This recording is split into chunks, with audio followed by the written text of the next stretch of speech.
Laliswa phak le choi moi nan LALPA I tello chuan ti hla kan lo sange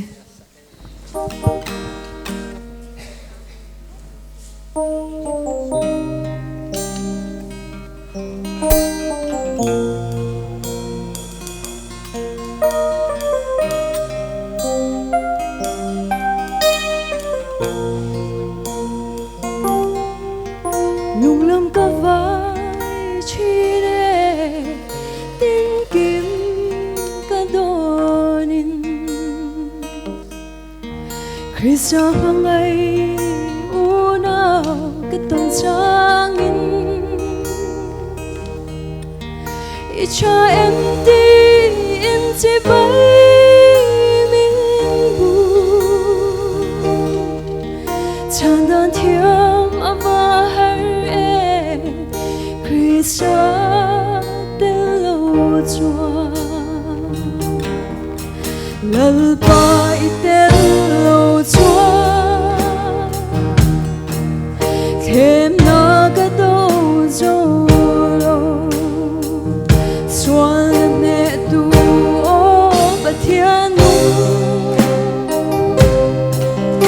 I tharavin min ko le la email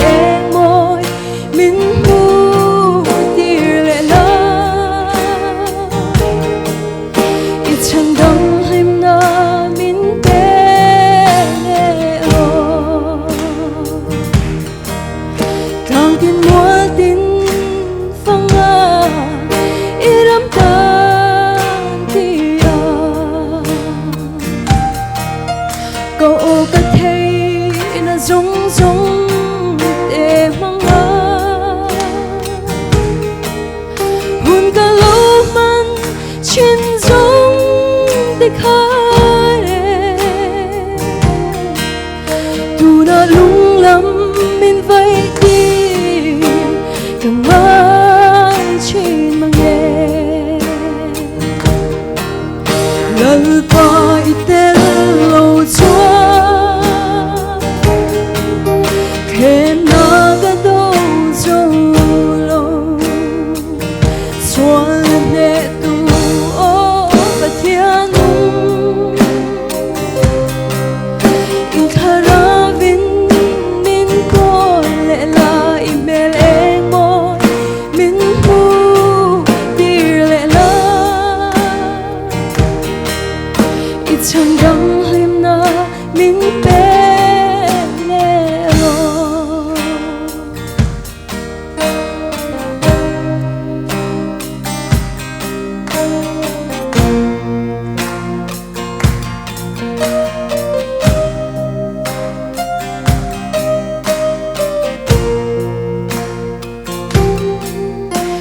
lâu tắc lệ bol ho chung in o LALPA in nên koron